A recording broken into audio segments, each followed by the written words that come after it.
So, what are we going to do here as we come into our final hours together? There are a lot of things we could do. My goal, obviously, is to always have you leave with the strongest amount of your emotion geared in your body, because that's what's going to get you to go follow through. At the same time, I look at this program, and no matter how much we pour into it, no matter how much we put you in overwhelm, as you can only imagine, there's so many things that I know are available and needed for your businesses that aren't here. So trying to figure out, what do we put in here strategically? And so I'd like to roll the dice on something that may not be as emotionally exciting, but probably more valuable. And that is a planning process. And so you might have to, for this last part, really manage your own state a little bit. But I'd like to introduce you to what I call RPM, the rapid planning method. And RPM is an experience that when you master the thinking of RPM, you don't have to use the system itself even. You don't have to use a particular, mechanical system in terms of how you do this on your computer or calculator or on paper or whatever. But if you take on this thinking system, your entire planning process will transform, and so will you emotionally. And most people in life, when they're trying to plan something, when they're trying to put something together, like plan their day, we all learned yesterday that what controls our focus controls our life. Whatever we focus on, we feel, even if it's not true. Do you agree with me on this, yes or no? And everything's trying to get our focus all the time, right? Advertising's trying to get our focus. Your phone's ringing. In your pocket, it's buzzing. And that buzz is either your phone, or it's an email, or it's a text. There's this constant something trying to get control of our focus. But what you focus on determines your destiny in your life. So if you don't take control of it, somebody else will. And so the challenge is, even when we try to take control of our own focus, even we try and attempt to do this, usually there's so much distraction that it becomes very difficult to do it. And even if you did it in the traditional way, and you were going to go out tomorrow, and you're going to plan your day, or you're going to plan your week, you're going to go home. In order to plan it, you're going to have to come up with some answers for the week. And the question you're going to ask, if you don't know RPM, is what? What do I need to? Say it nice and loud. What do I need to? And that's a good question. It's much better than, why do I have to do this? It's much better than, what the hell do I do? A few modifiers around that language and you'll feel very different, won't you? So when you ask, what should I do? The answer you're going to get is usually based on whatever is most pressing on you at that moment. And what tends to press us is either something painful, right? Right now I got to do this, because if I don't do this, something's going to happen. Or something that we want, something pleasurable. Is that true? Or it could be our own sense of vision. But that's usually the last thing that we focus on. How many agree with me on this? Say aye. So let's say, for example, someone keeps coming to you and goes, I need this, and I need this, and I need this. And they do that in the form of your text. They do that in the form of a phone call. They do that in the form of an email. They do that in the form of walking up to you and go, hey, Tony, can I ask you a question? And right in that moment, they're coming to you and they're asking for the most valuable thing you have in life, your focus. Because out of your focus, you're going to put your attention, your energy, your intellect, your emotion, your thoughts, your lifeblood. And the way you invest focus is the way you invest thought, feeling, emotion, and life. And wherever you spend that focus is going to determine what you end up with in this life and what you're able to give in this life. So focus, bless you, is the single most important component you got to learn to take control of. And most of us are not very good at this. Primarily because the culture has conditioned us to respond to what we need to do. And when you're coming up here, Dr. Ruth here in front of me, and she goes, Tony, what I need to do right now is being dictated by the environment, not necessarily by what is most important for me or my mission or my direction or my life. Now, in a seminar, it's appropriate most of the time because this is what I'm here to do. But even in seminars, sometimes I have to say, can I get back to you in a moment? Because I have to do this because I'm also running this damn thing. I'm not just on stage, right? So the combination makes me have to look at it. And there's an army of people back here running it, and I got to help them, or they got to help me, and a lot of moving parts. So sometimes I got to stop and not let you take my focus, even though I'd like to give it to you. But if I were to ask, what do I need to do? I'm going to get a certain quality of answer. Let me give you an example of what I mean. True story. President, I won't go any deeper than what I can reveal without being disrespectful in any way, shape, or form. I would never do that. But it's a known fact, because it got out in the newspapers. There was a stage when President Clinton called me. And when he called me, he literally called me up and said, and I'd known him for a little while and worked with him prior, but he called me up and said, they're going to impeach me in the morning. What should I do? And I kid about it today. I said to him, well, could you have called me sooner?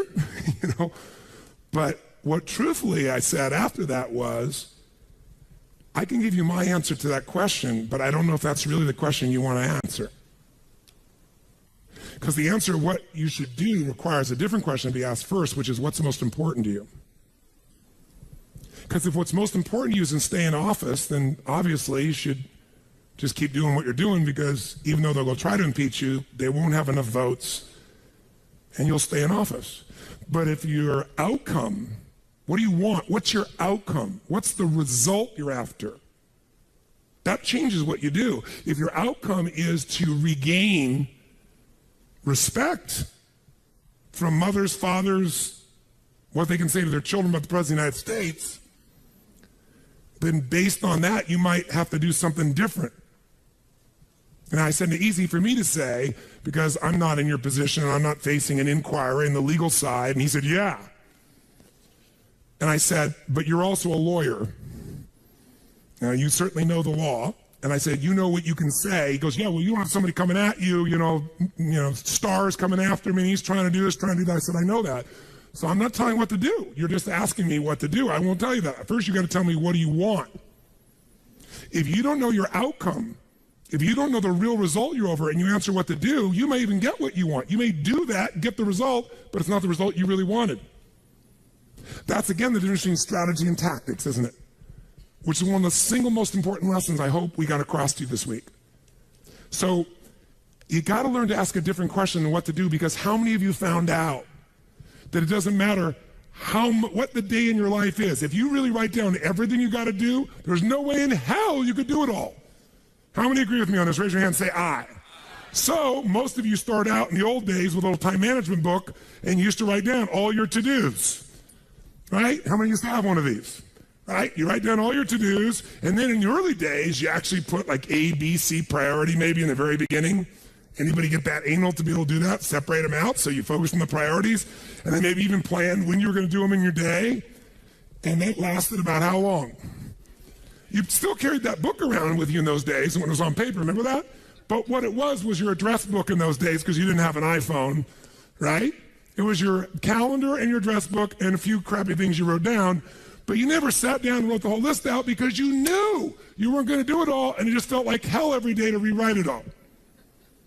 Who can relate with what I'm saying as being true? Say aye. So when I only had one company to run, I was just a kid, I went to one of those programs prior to the days of Franklin and Covey and all those guys. It was called the Time Bank. And we had this 3-ring binder like this. It was so cool, and it had its tabs and had my calendar in the front so I could schedule things, and have these daily little tabs. I could plan out the day and write my to-do lists. And then it had my A through Z's in the back where I could file under people's names and things, all the details I needed. And that was all the phone information, because there wasn't email in those days. And you carried around this little mini suitcase with these big rings, and it worked really cool. It was great. But I learned once I had 2 companies, and then 3, and then 4, then 5, there was no way. My to-do list got bigger and bigger and never got to be done. And I found myself not writing it down, and then I found myself doing it in my head. And I got a pretty good memory, but man, that was painful. I felt the shock of it all over again. Bottom line is, I said, there's got to be a better way. And I kept thinking, what controls our life is what we focus on. What we focus on, we feel. What we feel and focus on, we move towards. Wherever focus goes, energy flows. So wherever your focus goes, energy flows. So if I want to control my focus, the most powerful way is by asking what? Better questions. So I need to come up with a better question, because what to do is a painful question. And it's a stupid question very often. When you're starving hungry on the first day, what to do is obvious. Go get some food. But some of you, in spite of the hunger, and those who've never been to a program in my mind, the pissed offness with Tony Robbins that he would go so long, People went back, they go, but this is not right. And so they said, then go get some food. They go, no, but I don't want to miss it. Now, our fault for not communicating in advance, but the point of the matter is most of you decided what to do based on a larger outcome than the urgency of current pain. You decided, no, what's most important is to get this material, even if it's a little painful in the short term. I can eat a little bit. I'm hungry, but I can survive. I'm not in Africa. This is not the last meal that I've had for 6 weeks. There may be some body fat I could be burning in the next 2 hours while I'm learning. Who knows? You know, maybe. Maybe I'm not really dying. Maybe that's just the language I use, and the language I use is producing my emotion. People say they're starving. Really? Look in the mirror. Are you starving? No, I didn't say that to anybody because no one came up and said anything to me about it. That Tony. Oh, Tony, will you take a picture with me? Yes, of course, right?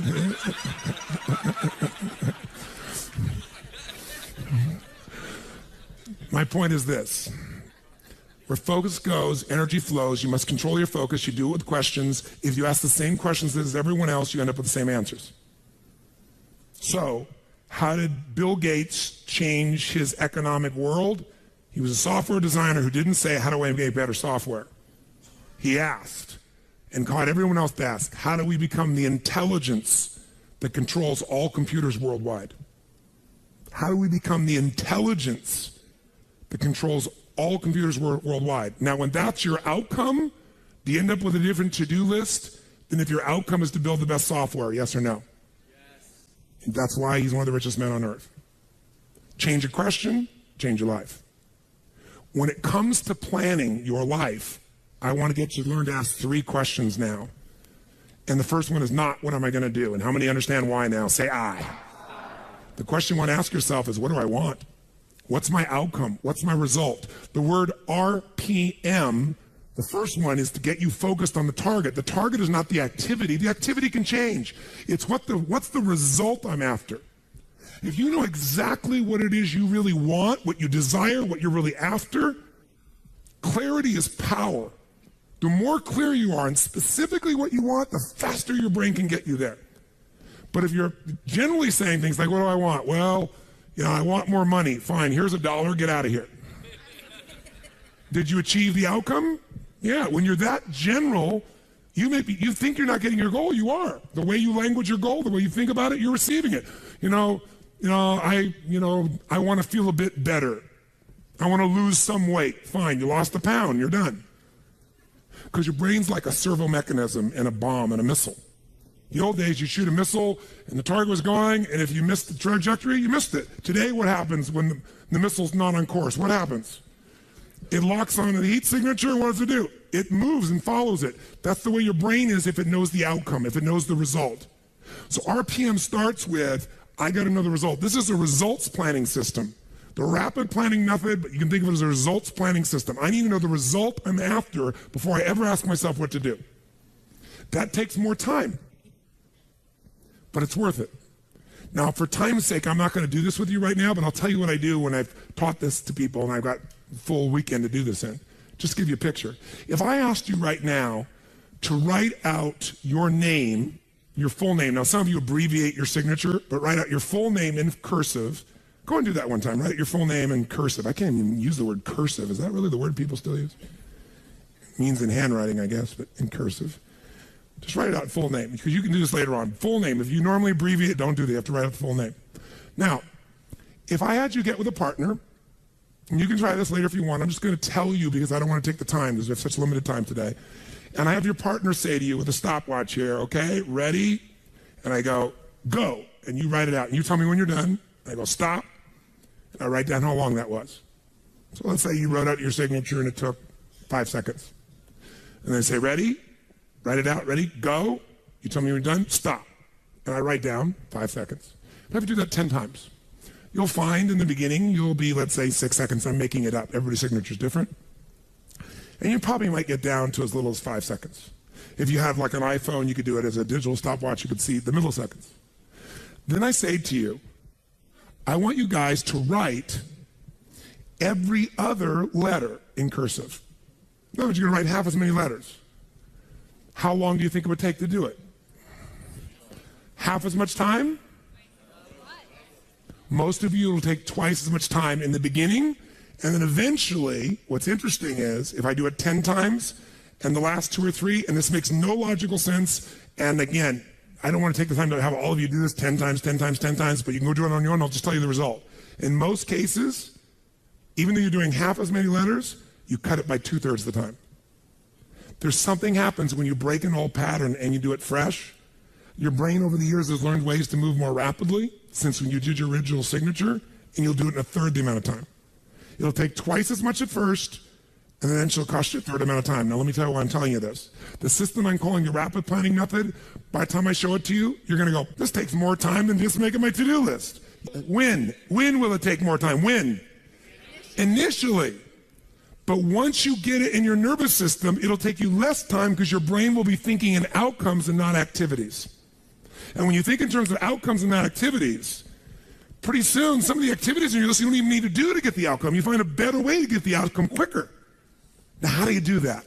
Yes, 3 questions. Question 1, what is my result? What is my outcome? What is it I really, truly want from this? If you're going back next week, and you say this next week, what are the most important what? Outcomes for me to get this week in my business. And you just write those outcomes out, not your action items, the outcomes. If you do that and nothing else, you'll be ahead of the game. And if you just keep looking at those outcomes every day, how am I doing on that outcome? Your brain will come up with ways to get to that outcome. I promise you. Focus on outcomes, not on activities. Action for most people, activities, most people may mistake movement for achievement. They mistake action items and to-dos for achievement. We're after the achievement. Are you with me on this? Yes or no? Yes. It's a different way of thinking, and I think all of you inherently have it, but if you make this ritualized, just like the things you've learned this week, they're all great, but if you don't systematize them, they'll work when you do them. But if you systematize them, right, and you see like Mr. Hallman here, where he goes in and just does it and makes sure it's being done again, or what you've seen Chet do, or what I do. You just do it over and over again, you don't miss it. Now the results are geometric. So I want to get you to systematize the thinking, whether you do it visually the way I'm going to show you or not. So, first question, what's the result I'm after? What's the ultimate result? What do I want out of this week, out of this thing, out of my business, out of my life, for my body? And you want to be as what as possible when you describe that outcome, that result. As what? As clear and specific as possible. Generalities will confuse you. So it might take you longer than just writing down call so-and-so to think, if I'm calling my son, I'm going to call Jarek, or I'm going to call my brother. This is what goes through my head before I call him, always. What's my outcome? Because I don't want to just call him. I want Jarek to feel loved by his dad. Or I'm thinking about what's my outcome. I've got to talk to him about this thing that's out there. I've got to make sure I get through to him on this because I want to guide him and move him in this direction. That's what I want to be as his father. I don't want to just chit-chat. I can do that too. If you think before every phone call, before every time you're planning your day, and you think before you have any meeting, what do you think the first thing I ask of anyone when we sit down in a meeting is? Okay, what are your outcomes? What are the outcomes for this meeting? First thing I want to know, because if I know the outcomes, guess what? A lot of meetings, they're done pretty quick. Because if I know the outcome, you don't have to go through all the activities to sell me on it. Just, that's your outcome? How do you want to do it? Sounds good to me. Rock. That's how you make a meeting productive. I know a meeting's productive not by the hours or time. Sometimes it takes longer to the outcome than you want, but I'm going to get the outcome. That's, by the way, what you see with me on stage. That's why my times vary, but it's based on an outcome. I'm going to get that outcome. I don't give a damn whether it's the right time or not. I want to do it in that time, but I must deliver the outcome. How many get that? And by the way, how many like to have your company focused on outcomes, results, and not activities? Say aye. People say all the time, well, did you get that done? Well, I left them an email. I left them a voicemail. I've sent them 3 emails. How many times have you heard that? When that happens with me, I'm like, but I don't show it. I just like, really? Wow, that's fascinating. We'll explain about our culture. It's about getting the result. So I can help you if you can't figure another way to do it, but there may be 12 other things we might want to do. Maybe they don't have the answer. Maybe somebody else can give us the answer. The outcome was to get this information, not to leave an email or 12 or 3 voicemails. That will not do any of us any good. How many follow? Now, whether you get the outcome or not, whether you get that result, will be based, first, do you have clarity? And the second thing is, whether you got enough emotional juice to keep going after it when things don't work out. So the second part of RPM is the purpose. RPM, by the way, how many knows what it means when you increase the RPMs in a car? Anybody here? What does that do? It builds up what? Power, speed. Higher RPMs, you can explode through something, right? You can make something happen. So think of this metaphorically also, this rapid planning method, this result planning method. So it's rapid planning, it's a result planning. You want a results-focused, purpose-driven, massive action culture. That's what RPM stands for. It's how you build up power and you break through. But whether or not you get that result will be, are you clear and specific? But also, do you have enough juice when it doesn't work out? How many of you are going after an outcome in your day or in your week, and for whatever reason, you're not able to get it? The person doesn't respond, they're not there, the thing's not there, something interferes, somebody interrupts you. Who's had their plans interrupted? Raise your hand, say I. So whether you keep doing it or not is, do you have enough emotional juice? See, guys, you all know out of this week, you got more than enough to take your business to a whole nother level. You got more ways. You can go home and be artists now. And some of you know, went by so fast, but many of you get the program, you'll watch enough times, you'll be there. Some of you are going to invite us in, we're going to be there and make sure you do it. So it's going to happen. But the art of it being followed through or not is going to come to you have the emotion to follow through, and that needs to be a part of your thinking also. So the next question I've always asked, besides the outcome, is why? Why is more important than how? Why are we doing this? What's the purpose? Purpose is more powerful than object. Purpose is more powerful than object. You say, I want $1 million. That's a great objective. I want $1 billion. Great objective. I want to feed 3,000 children in my community. That's a beautiful objective. It's even more specific. But even that objective, you might get excited about, so you realize what it takes to feed 3,000 kids, right? And the politics involved, and all the people that don't follow through. And then you have this good intention, and somebody else is pissed off because one of the kids didn't get fed. Right? And you did everything you know how to do. What's going to make you keep going? Purpose. Why do you want to feed those 3,000 kids? Why do you want to make that $1 million, that $1 billion? Why are you going to take your business to the next level? Why is the most important thing to know? Because that's where all the emotional juice and fuel is to actually get you to go through when the challenges show up.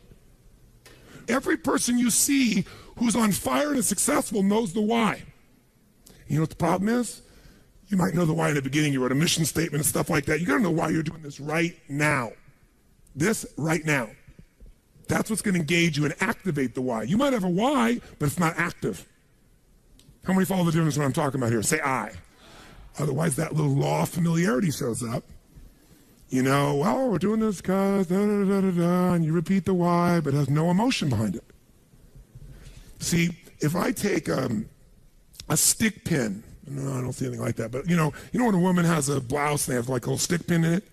Let's think that stick pin is a word.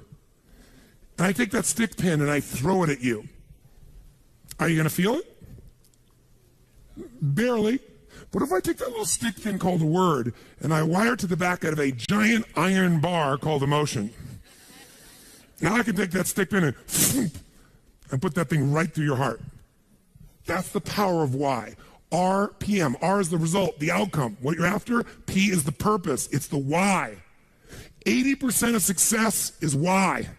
20% is how. Get a big enough why, people will figure out how to do it. Yes. How many agree with me on this? Say I. So you better know your why. So, talking to the president, tell me something. What's your outcome? And then why? And then once we know the why, we know what you're after and why, then the question is, how do we do it? We know what we're after, why, how do we do it? By the way, are there lots of hows to get to an outcome, yes or no? Yes. Are there many paths to get a result, yes or no? Yes. Some are more efficient than others. And you're not going to know. So you know what you do? You brainstorm out all the hows you can think of. All the things you could possibly need to do to get that result. And then you narrow it down to the 20% that makes 80% of the difference. And you'll find out you don't have to do that whole to-do list. In fact, wouldn't it be nice to write your whole to-do list and not do it and still get the outcome? How many prefer that? Say I. That's RPM. I love it when I don't do my to-dos and I got the outcome. That's the coolest thing in the world. You might have done one or two of them, but it's then learning selectively which ones are going to create it. But the only way to do that is to brainstorm out the M, the massive action plan. If I know the result I'm after, I know what it is I want, what's the outcome, what's the result, what do I want specifically, clearly, and I know the why, and the why has got to move who? Who does the why have to matter to? Everybody around you. Well, if it's a why you're trying to get everybody to deal with, they got to have a why involved in it. But people do things for different reasons. People donate money for different reasons. Some of you donated money the other day here because you were moved by the experience. Some of you did it for connection. Some of you did it to contribute. Some of you felt guilty if you didn't do it because somebody else did beside you. Or you have a lot of money and you feel guilty about it because you didn't earn it. I'm not saying anybody in this room, but that's how some people are. They inherited it, so they feel guilty. Some people do things to get their name up on the wall. Some people today do it anonymously and then tell everyone. Isn't it true? Yeah, just confidentially. That was me. And everybody tells everybody that it's anonymous. They're doing it for significance. Some do it for connection. Some do it for contribution. I don't care why a person does it, but we do it. But if you're going to work with a group of people, you better make sure the why touches on all their needs. Does that make sense? When it's you, whose why does it have to be? Whose why does it have to touch? Whose purpose does it have to be? Your own for you to be moved. So if you know the result and you know the purpose, now you need the M, which is the massive action plan. We also call the massive action plan the map. It's your massive action plan, your map. How are you going to get there? What are you going to do?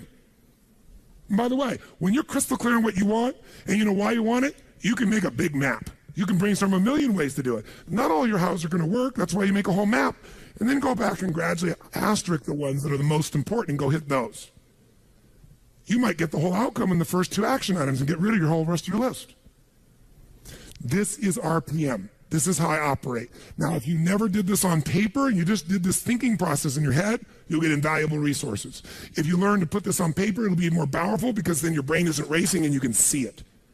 If you make it into a system that you personally use, your productivity will explode.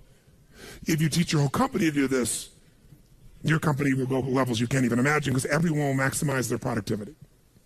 And it is different than any other system in its essence because it causes a different focus with a different level of emotion, greater creativity as a result of that, and then it shows you how to leverage it all. Does this make sense? Yes. So those three pieces, results planning, asking what question? What's the first question you're going to always ask? What do I really want? What's my outcome? What's the actual result I want from this day, from this week, from this conversation, from this meeting? Doesn't matter what it is. If that's all you ever do, you're already practicing RPM at a fundamental level. But if you want to juice it up, you ask the second question. What's the second question? Quick. Why do I want it? Why? What's juicy about this? What excites me about this? What do I really want about this? If I'm going to call this person, why am I calling them? And then you know what? When you get a stronger why, the action items change because you're in a different what? Who knows? A different what? Make that same call without any clear outcome and any clear purpose, or the outcome is get back to him. That's my goal, get back to him. What's going to be the quality of the writing or the phone call or the vocal quality when you're getting back to somebody? Versus if you know my outcome is to make sure they feel like I am so in their corner that I'm here to make sure their needs are completely met, more than they've ever met by any person they've ever spoken to on the phone before, and that I am here for them and they can count on me. Why? Because that's who the hell I am. Because when people deal with me, they have found someone like no other human being they've ever dealt with, and I am a source they can count on. That's why I don't have to go chase 8 million new clients. That's why they stay my client for 17 years and pay me $1 million a year to talk to them on the phone once every 10 days for 10 minutes and see them 3 times a year for an hour. And I get a piece of the upside, so sometimes I get a couple $1 million for that. Why would somebody pay you that kind of money? Because when my guy calls me, he gets delivery he can't get anywhere else on the face of the earth. So I pride myself in that. And by the way, that feels juicy to me. It means my need for contribution, for my need for growth, my need for significance. I'm the best at what I do. My need for certainty, I deliver. As a variety, who the hell knows what's going to happen when I pick up this phone? It's different every time. Because the market's changed, something's going on. How many follow? Say I. It's a very different thing than, oh, I'm getting back to my client, right? And the way you're going to come across is different. And everybody will go, wow. And in life anyway, by the way, the people who are the very best on earth that get paid everything like 100 times more than everybody else, they're just a little bit better than everybody else. It's like, a bear's chasing you. I don't have to be that fast, just that much faster than you. Right? In life, you just have to be a little bit better than everybody else, and you get all the rewards. And that little bit better, to me, is RPM. Okay? Now, RPM is also a visual chunking system, visual way to chunk. Remember the other day when I showed you this little concept of this chunking system? Where, you have this to do, and this to do, this to do, I gotta do this, I gotta do this, and this, and this, and I gotta do this, and this, and this, and this, and I gotta do this, and this, and this. By the way, this is what happens when you ask yourself, what do I gotta do? Which I'm going to show you, you should still do. You should ask yourself all things you do and write them all out. And then when you've written it all out, you look at this and you step back and you say, okay, but what do I really want? What do I want out of this project? What do I want out of this day? What do I want out of this week? What's the most important outcome I can get out of this day, this week, this project, this element? What result do I want? And you go, well, I see this and this relate to that, but you know what I want this. Oh, if I want this, then this and this and this and this and this and this and this and this all fit into that targeted outcome. How many follow? And I might go, you know what else? I also should do this and this to get that outcome. They're not even on the list. But these might get me there faster than all three of these.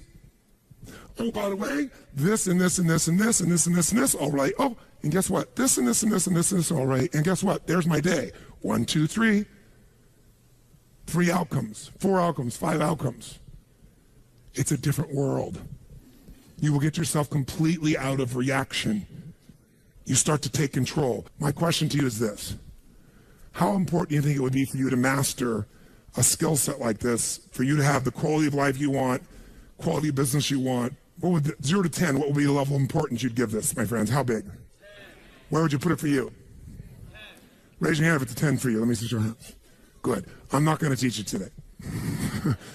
But I'm going to teach you enough that you can take yourself to the next level. If you want to go deeper, you will. But I didn't want you to leave without the fundamentals of it, because just the fundamentals will help you to take what we've got here and take it home and go to work at it at a much more effective level. So, if someone gave you a test and they asked you, what would be the fastest way for you to change your productivity? It would be stop focusing on what to and focus on your, you do nothing else but that. What does RPM stand for? The Rapid Planning Method, also known as the Results Planning Method. It also stands for the 3 questions you're going to start to ask. What's the first question? It is not, what am I going to? The first question is, what is my? And then as you get more clear than that, outcome starts broad. To make it more specific, you say, what's the specific what? Result that I'm after. What do I really want? What's my outcome? What's the result? So usually I start out with the outcome because it's broad, and the result makes you make it even more specific. Okay? Start broad, get more specific. And by the way, writing that down, you might write your outcome and scribble out and rewrite it a few times so you got something that really grabbed you. That takes more time than just writing a to-do down. But it's time well wasted, if you want to think of it as wasting. And pretty quickly, by the way, you know what you're going to find out? There aren't that many outcomes you're after in life. Lots of activities, not that outcomes, and pretty soon it'll be a shortcut. Just like rewriting your handwriting, you won't just cut the time in half, it'll cut it by 2/3 because you'll know right where to go. That's what starts to happen. You start developing what I call pathways of power, where you know, this is what I do, this is how I do it, this is how I get to that result. And most people have no clue how they get there. The second P stands for, the second question I ask myself is what? What's my purpose? Why am I doing this? And there are different emotions for each of us that drive us most. Some words will completely change your state. When you have that right word, for me it's impact, for example, or love, or contribution, or making a difference, or have fun. A couple things like that change the game for me overnight versus I have to. How many hate having to do things? Say I. You don't ever have to do anything if you get clear about your real purpose. And then the M stands for my massive action plan, also known as my map, which is what you would call a to-do list. But it's the to-do list to get this outcome through the state of this purpose. Make sense? RPM. If you do nothing else but learn to ask those questions, use them as an organizational tool, and you leave today with that alone, your life will change. Because you're going to change the sorting device of your own focus. That's the power of it. Now, you might wake up in the morning, if all you do is you don't do RPM, all you do is on. Here's on. Outcomes and necessities. You know your outcome and what's necessary to get it done? That's a shortcut. It's not as emotionally rich, though, by the way, when you leave out the purpose. You get the idea? It takes longer to think through and write out the purpose, but there's a different state you're in, as you just said, ma'am, when you're connected to the why. In fact, it'll change your to-do list. It'll change your map. It'll change what's necessary. That's why it takes a little more time to do initially, but after a while it won't. It'll just be in you. What's my outcome? What's my outcome? Okay, let's get crystal clear on the outcome. Okay, now that I got that, now, why? And you'll get good at the why. A couple key words. You'll start to know the words that always fire you up. And we're going to look at that in a moment, by the way. Because words change emotion. And change the emotion, you change what people actually do. Not what they write down they're going to do, what they actually do. You change the quality of how they do it. Because it changes their state. Make sense? So if you're going to master RPM, and you're not going to do that today, but if you want to, let me just kind of give you the overview. There's 7 principles of power. Just capture them if you want. First one we're going to come back to right now, but I'll start with it at the top. Believe it or not, above anything else is the power of language. Why is language so important in managing your life, your emotions, your results? Because we don't experience life. We experience the way we repackage life the minute we label it. See, if you have an experience and in your body, your nervous system is feeling this sense of discomfort, then think of it this way. There's these uncomfortable feelings coming through you. Think of it like a funnel. And all this noise, environmental stimulus is coming through you. And then you have certain words you use very often, 2 or 3 that you use. Kind of like you're taking all this juice in and you're going to have these cookie cutters. And the words you use most often are pissed off, frustrated, and annoyed. You're going to get a very different experience than if the person has the habit of being enraged, right, crazy, want to kill someone. Or someone else who goes, you know, that peeves me. They take that same stuff and goes, peeves me. Someone else goes, I want to kill someone. It has nothing to do with the actual experience. It's the words. I'll give you an example. Anybody here know who Ken Blanchard is? Wrote the 1 Minute Manager. So Ken's a dear friend of mine. I've known Ken for, 30 years. And if you haven't ever heard Ken speak, he's the real thing. He's such a sweet soul. And he takes complex things and makes them really simple. Ken is one of those universally happy guys. And one of the reasons he's happy is his language patterns. See, we all have habitual language patterns. We filter the word and we put the label of what it is on it. And the minute you label an experience, the experience becomes that in your body. So some people will say, well, if I said to you, you're mistaken about that, John. How do you feel if somebody says you're mistaken? What if I say, John, you're wrong? Who feels a little different now? What if I say, John, you're lying? Who here will get into real intense experience if somebody says you're lying, right? Because your integrity's there. Now, all you have to change one word and we can change your biochemistry, right? Well, we use words all the time with our experience just because it's the habit of what we use most often. My mother's passed away, bless her soul, but when she was alive, I told this story. She used to always be humiliated by everything. She'd call my house back the days before email, and I was, traveling like crazy, and there was a answering machine, the old style answering machine, and she'd leave a message. I'm humiliated that I have to leave a message for my son. What is he, President of the United States or something? But and in the beginning, I got hooked, but then I noticed my mom was humiliated by everything. She was humiliated by the drugstore clerk. Because anytime she was uncomfortable, she called it humiliated. The one day I explained to her what humiliated was, and we had this interesting conversation. And I got to see there were many other choices besides humiliated. You could be pissed off, frustrated, ignored, loved. But we get in the habits of attaching things. So Ken Blanchard, the reason I bring him up, Ken and I are good friends, and we were talking one time about how words affect people. And he goes, Tony, he said, I have this attitude of life. The worst a day can be is a great day for me. He said, if you're going to go golf or you're going to go fish, you can't get back from golfing pissed off, because the worst a day of golfing is going to be is a great day. And that's the label he has for everything. Great. So he went on with a group of people I know. Some of them are from the entertainment business, and some are some, very mucky bigwigs, and they're used to having things their way. And they went to Africa, and they went on a safari, and Ken went with them. And I'd been on the safari before, and it's a pretty intense safari and a beautiful safari. And the people running it know their stuff, first-class organization. But one particular person we'll leave unnamed, who's a very famous Hollywood producer, decides that he wants to take control of the show from the guy who runs it, who lives in Africa, and he knows what he's doing. And so he says, look, I want these roofs off. I don't want them just open up. I want them off. I want to be able to shoot the whole time. And he said, look, sir, he said, right now everything's fine, but if the truck were to break down, you want that roof on. We don't want to leave off the roof. The guy was so abusive, the man finally bent. So sure enough, Ken, all these guys are out there, they're taking pictures, and they're out in the middle of this crater, Ngorongoro crater. If you've ever been there, it's an unbelievable place. It's like every kind of animal you could imagine is there. And sure enough, as they start going later, the guy goes, let's stay a little longer. And he's very influential, and he pushes the guide, and they stay out longer than they would. Now they got to rush back before darkness, and they don't have the roof on, and you guessed it, the truck breaks down. They're in the middle of nowhere. No one's answering the radio. Lions and tigers and bears, oh my. Everything's going to creep in. And one guy's going, oh my God, we're going to die. Oh, it's your fault. He's screaming at the other guy, and the other guy's screaming at him. And I got the play-by-play from two other people that were there besides Ken. But they told me that in the midst of all these people freaking out, angry, and people scared and everything else, because you could actually see the animals coming, and they're taking out their rifles, and it's getting tense. And in the middle of stuff, Ken looks out and says, this is inconvenient.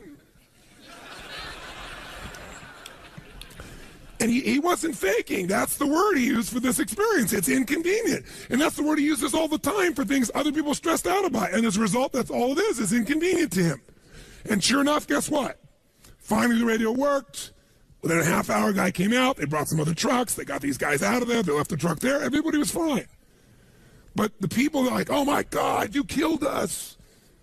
Other people, we're going to die, we're going to die, we're going to die. You son of a bitch. I mean, every language pattern you can imagine. Only one, inconvenience. Much of your life has nothing to do with your life. It's the way you use language habitually. Language is the trigger for meaning, and meaning equals emotion.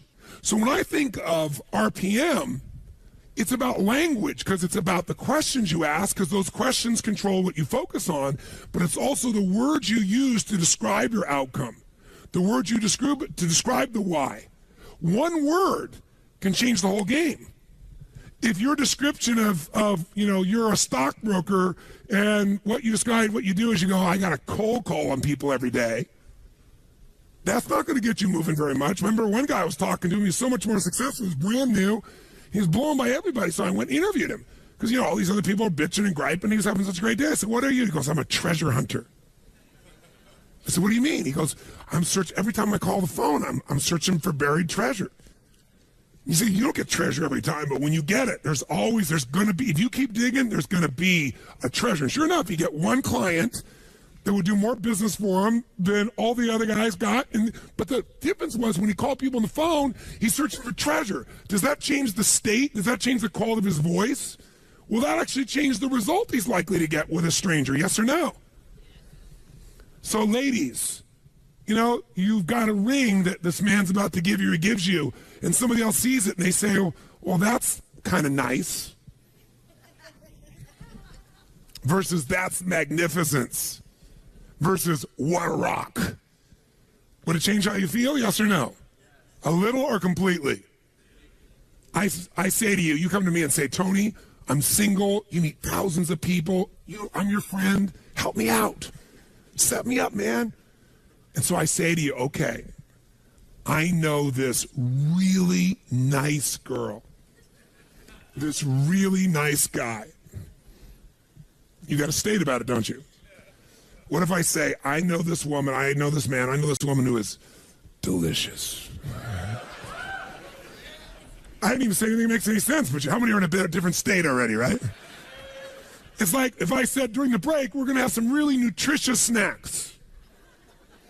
Yay. Even people that are health-oriented are like, yay. But when I say it's delicious, does it change completely how you feel about it? Yes or no? You have to know every moment of your life. This is not about planning. It's about creating. Think about planning as creating. Whenever I think about planning, I'm creating something. And you create things with both your vision and your language, and then your action. But your vision and your language will shape how you feel, which will shape what you do or don't do. So this is the part that takes more time in the beginning, takes longer, but it's so much faster because once you know the patterns of what move you, you just use that and boom, it's like knowing the light switch to turn yourself on and rock and roll. And anybody who's the best in the world at what they do, they know how to turn themselves on every time. They know their triggers. That's what RPM's really about too. So this is not some frickin' time management program. Like, because every system, I don't care, and obviously Mr. Covey is a dear friend of mine, senior and junior, right? This is not Franklin Covey. This is not a little planning system. This is not pulling out your BlackBerry. This is not using things or whatever tool you use. This is a system of thinking and feeling and producing massive results that you want to take to whatever system you go to, and ideally maybe have a system that is set up this way. But even if you don't, you can do it with just the thinking process. So I want you to start with this first principle of power, this principle of language, which you might think of as the principle of passion. That's really what it is. The power of language is it produces passion. And by the way, passion is the genesis of genius. It's a great quote by a brilliant man, Tony Robbins. No, I thought that sometime. I thought that's really true. I wrote it down. It's like passion is the genesis. You see some genius in anybody, it's because they're passionate. That's where genius flows. And passion is because it's about something more than yourself. It's about something larger. Now, let's do this for a moment. Let's have you write now, anywhere you want in your notes. I'm going to give you 1 minute, and I want you to write as fast as you can words that would increase your emotional intensity. Like for me, I'll give you some of mine. Mine are passion, mine are love, mine are make a difference, mine is transform, have an impact, right? Have fun. There's certain key words. There are roles in my life. You know, father of the clan, you know, mentor, leader, friend. Certain mentor, there's certain language patterns. When I think about myself as that person, I do things differently from that place, right? So I want you to just write down any words at all for 60 seconds. Just write down real fast, what are some words or phrases that would excite you or juice up your life if they were being used regularly, that'll move you emotionally. Choose words that you're associated to, either in a context like your health or your business or just overall words. Just write words that would move you. And if you write a word and doesn't move you so much, cross it out and write a different word that moves you more.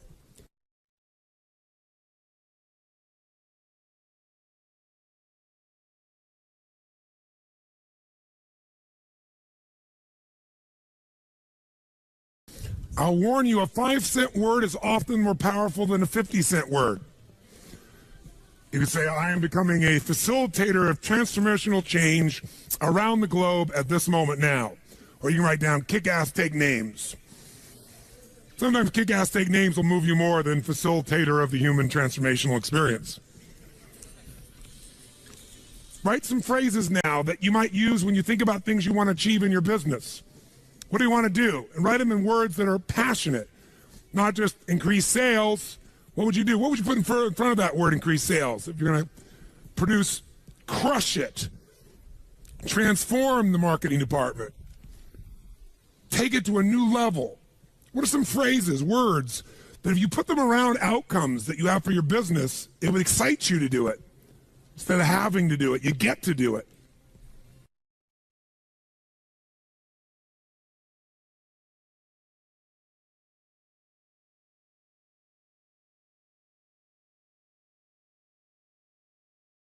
Can you think of an activity that you normally do not like to do?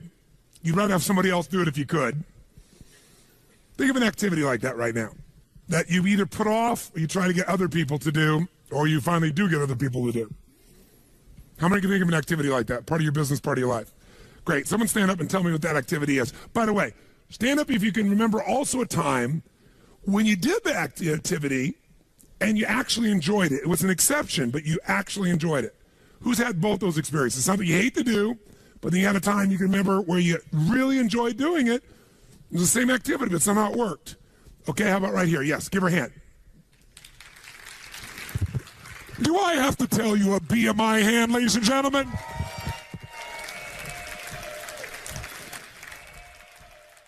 Tell us, what was the activity you don't normally like to do, you like to push off on others? Paperwork. Paperwork. Yeah. Now, the word paperwork alone, does that, when you guys hear that word, how many of you don't want to do it either? Raise your hand. So just the way she's languaging, by the way, she's not telling you the outcome, she's telling you the activity. Think of it this way. If someone told you the process of having a child and all the processes you have to do to raise that child, and you were focused on what you had to do to raise the child versus the outcome, would you ever, or the purpose, would you ever do it, yes or no? If someone would have told you in advance all you would have to do in your business to make your business successful, and you were focused on all you had to do, the to-dos, versus the outcome of owning and growing your own business, would you ever have gotten into it, yes or no? So she's focused on the to-do, and she's languaged the to-do in a way that is incredibly moving. Okay, so paperwork. And so when you normally think about doing paperwork, how do you language that to yourself? What do you say to yourself? I hate doing it. It bogs me down. It doesn't add to my results, which is making sales. That's right. And notice, it doesn't add to my results, which is making sales. Great. So now, there was a time you actually enjoyed paperwork? Yes. Tell me about that time. When I was younger and I was just starting out in my career, and it gave me a way to process my day and order my thinking. So it gave me these chunks of accomplishments. Ah. And so when you talked about paperwork then, you didn't call it paperwork then, did you? No, I called it probably priorities. Yes. What did you call it? Priorities? What? Probably priorities. So what would your phrase be back then, do you think? When you're thinking about this, you'd say, I'm going to get to, or I'm going to do. I'm going to prioritize my day. These are my projects. Ah, she called it prioritizing her projects. How many feel better about that than paper frickin' work? Now, if she just changed that language alone, I want you to think about right now. Do you have some paperwork waiting for you at home? Yes, of course. Of course. Yeah. So what is that paperwork really going to accomplish if you get it done? Well, in some ways it moves things forward. I mean, if you don't do it, what's going to happen? Things aren't going to get scheduled. They're not going to make deadline. Clients are going to be unhappy. And what will that do to sales? That will drop them eventually. Or it'll make me run around trying to fix things. So is sales important to you? Absolutely. And are making people happy, your clients happy, important to you? Well, yeah, I mean, the sales are important because basically what I'm doing is helping people with their business. So that's... Yes, and how many people fail because they don't do their paperwork, do you think? Well, I mean, if you put it that way, that's not why they fail. I didn't put it that way. I just asked the question. Different question, yeah. How many saw that? Did I say people fail because they don't do their paperwork? No. If I said that, her brain would have said no. I just asked her an honest question. How many small businesses you think fail because they don't handle their paperwork, i.e., they don't handle the individual transactions and the details of their priorities effectively? How many businesses do you think fail for that reason? How many do you think? I think definitely all of them can fail if they don't do that. And you teach these people what to do so they can succeed? Right. No. Isn't that what you do? Yes, yeah. But wait a minute, no. When you're talking about paperwork. No, I don't talk about paperwork. I talk about results. Right. And part of the result of a sale is to capture it, deliver it in a form where it can be both followed through on, accounted for, details of. Otherwise, it's part of a chain of value. You can't just get someone to say yes and have them get the final value. Most people like to simplify to just the yes. But the real value is not getting someone to say yes. Salespeople think that way. The real value is delivering each step of value along the way that allows you to continue to get that value back to the customer and clients. If I said to you, what's more important, a molecule or an atom?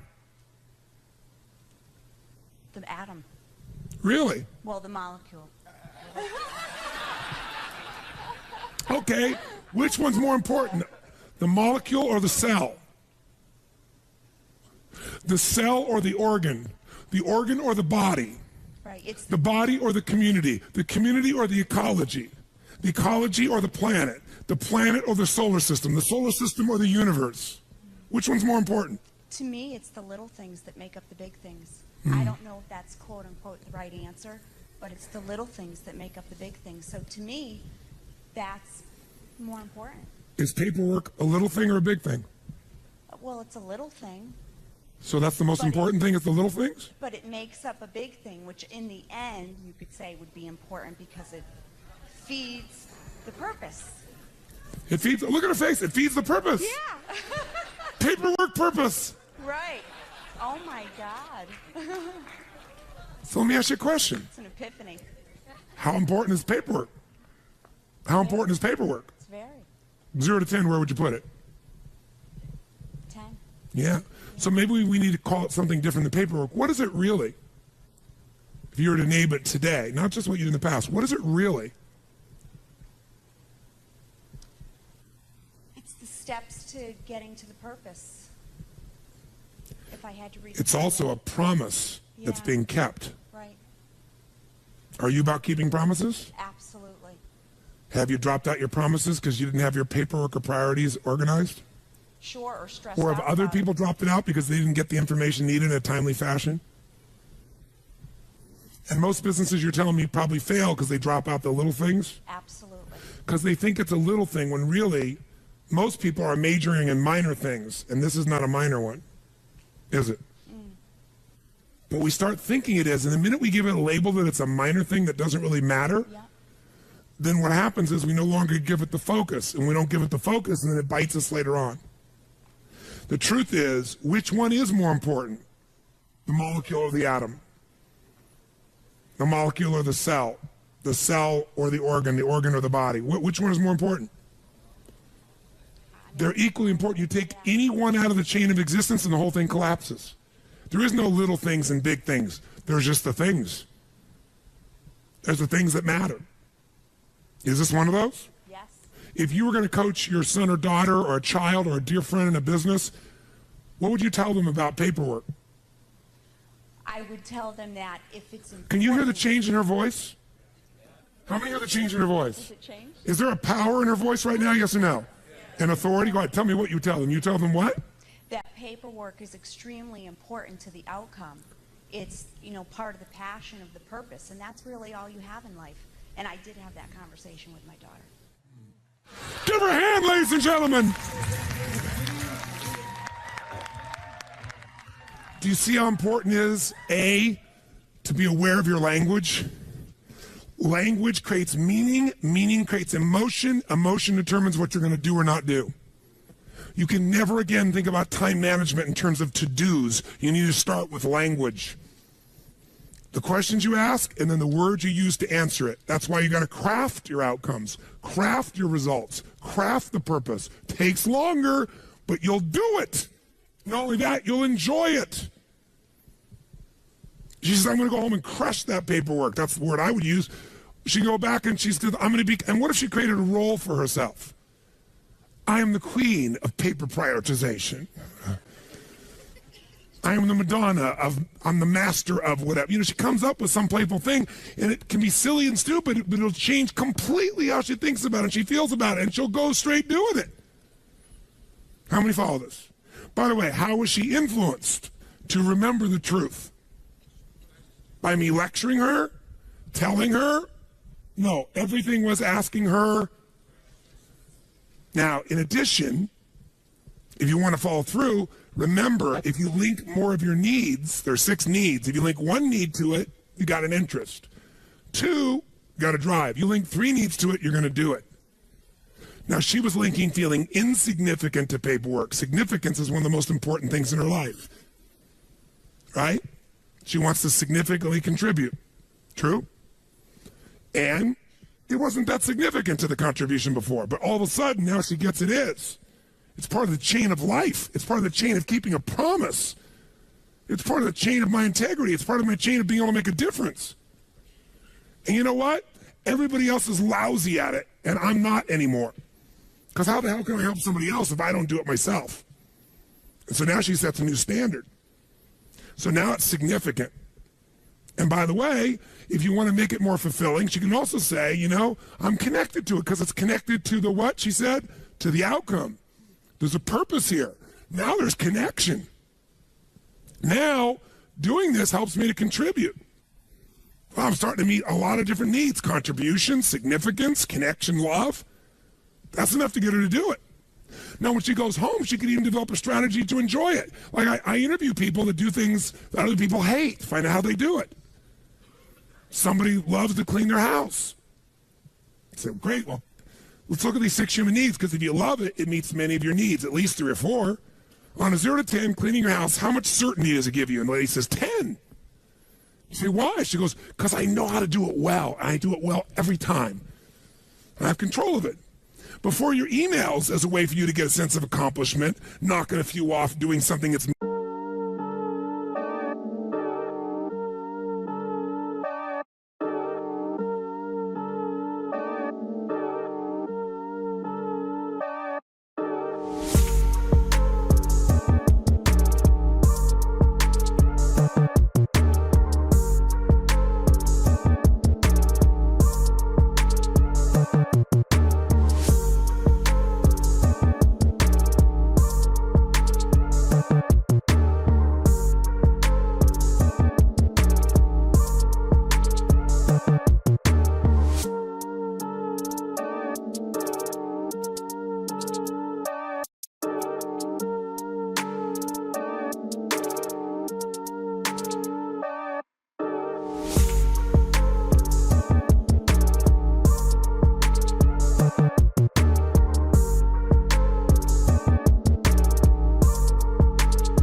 They're waiting on me, haters think they gaining on me. Sitting in purple rain and folding origami. Oracles surround me, each one more astounding. Still handle my biz, just got a channel climb up to the level. The damage I really can make is a trip. Doing figure eights, ace. Are you coming back now? But it's way too late. Just tryna be grateful, just tryna be great. Yeah, and one thing it taught me is this is the moment to get it. So have faith and don't hesitate. Where my bad girls at? Bad girls at? From the front to the back, front to the front to the front to the front to the front. But it work right now, work right now. Put it work, let me see, put it work. Put it work, let me see, put it work. Work. Put it work.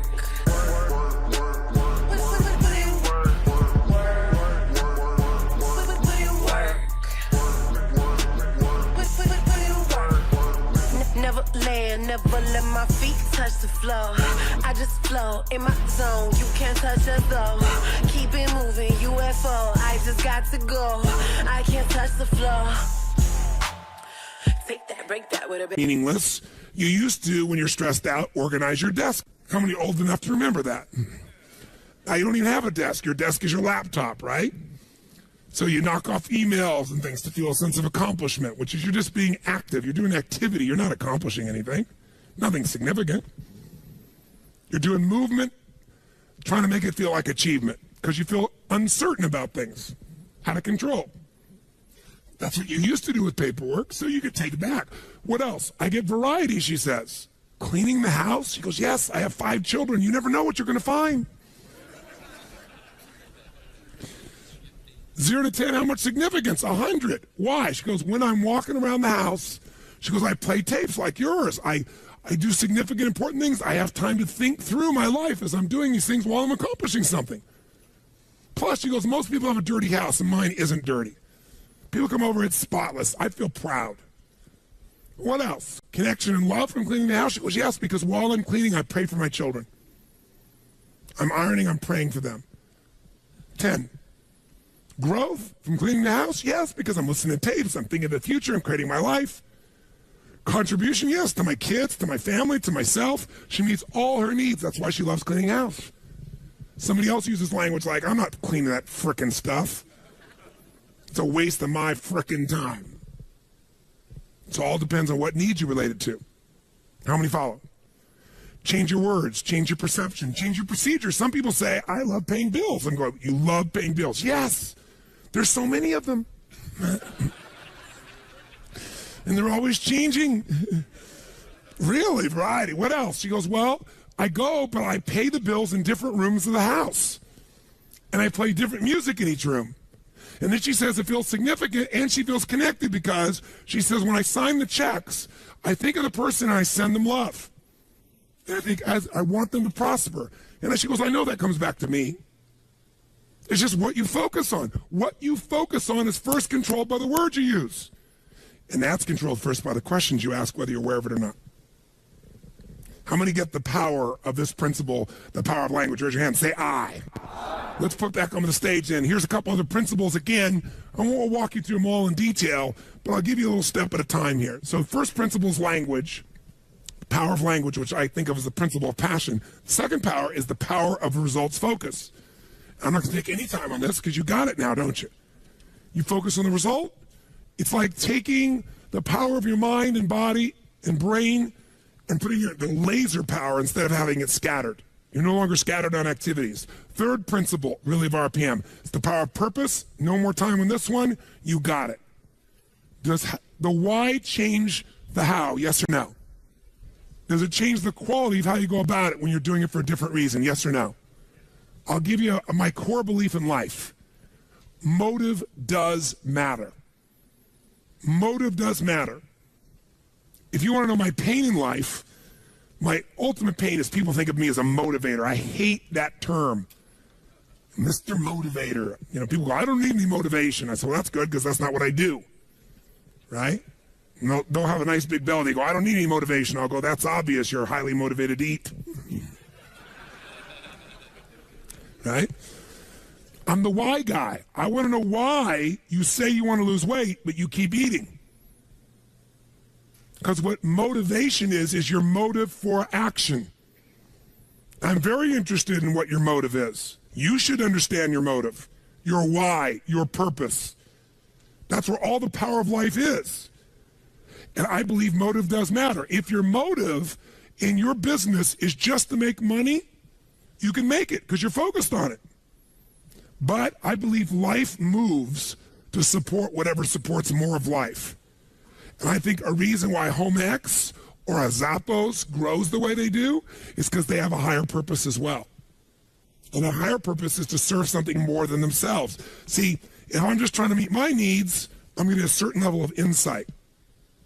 And I looked at my life, throughout my life over the last 30 years and thought, stuff happened at times that anybody who was there would go, that's impossible. No way that could happen. How could he know that? How could you shift that person? How could you change that situation? I've had these moments throughout my life. And I believe insight comes because I wasn't focused on me succeeding or failing. I was completely focused on serving them, and the insight shows up. You try to take care of your family, you're going to get a different level of insight than just yourself. Trying to take care of your company, even bigger insight. Trying to take care of your community, trying to take care of the world, humanity, without being ego, not saying it. If that's really in your intention affects the quality of what you're exposed to, of the insight, of what comes through you. Motive does matter. And we can always shift our motive. And there's nothing wrong with wanting to meet your needs and others. The game changes. And by the way, if you do this in your planning, i.e. creating, the game changes. Okay? You make it a ritual. RPM is a ritual of questions. You got to get it in your body as a sequence. When you get it in your body as a sequence and you lock it in and you condition it, it'll just happen. It'll happen like, what do I need to do? Used to happen inside of you. Next principle, number 4, it's the power of mapping. That means that once I know the result I'm after, once I know why I'm doing it, I got the right language, I need to come up with a map. You know what's interesting about a map? It doesn't always work. How many of you ever used before, in the old days, before they had Google Maps, there was a company called MapQuest? Whoever made the fatal mistake of using this crappy product? And what happened if you used MapQuest? What usually happened? You ended up getting a place worse than if you would have guessed. Because their map had nothing to do with the reality of the territory. Well, the more you do something, the more you're able to come up. The first time you do a map, you might be a little off. But if you do a map again and again and again, pretty soon you start learning the pathways to get to a result quicker, don't you? When you start making these maps, these action items, you're going to start to find certain ones get you further than others. And pretty soon, what took a long time, you're going to know the shortcuts. Oh, I know how to get from here to there quicker. I know the map. That's what used to be your to-do list. Now it's going to be a map to an outcome that's being fueled by your purpose. Okay? And then very quickly, as a principle, number 5, the power of chunking. So you've been in this seminar this week, and you got all this information. And I've attempted to get you to at least capture it in one place in the form of principles and actions. That alone chunks it a bit. That means you could turn that part of your book, kind of review the principles, right? You know, you can read the whole book, look at the principles, and you can look at your action item and say, okay, what does this relate to? You could just make it a to-do list of all these things you're going to do and figure out when you're going to do them. Or you could take all those to-dos. You could say, okay, these all relate to marketing. These are all the actions related to the outcome of making sales better. These are all the outcomes made towards culture and improving my culture. And you could take this random list of to-dos and maybe fit them in 6 drawers, 6 categories. See, years ago, I started do chunking. I started to realize I could get out of stress very quickly if I just learned to chunk things. I'd not only get out of stress, but now when I thought of my day and I got interrupted, instead of going, oh my God, I got 57 individual things to do, there's only 3 things I'm after today. I get refocused on my outcome. How many follow this? Say I. You can do this with your project. You can do this with your week. You can do this with your company. So after a while, I came up with this idea. What if you could imagine your own home, the home you live in right now. What if we could take everything out of your house and you weren't there? And we dumped it all into just boxes.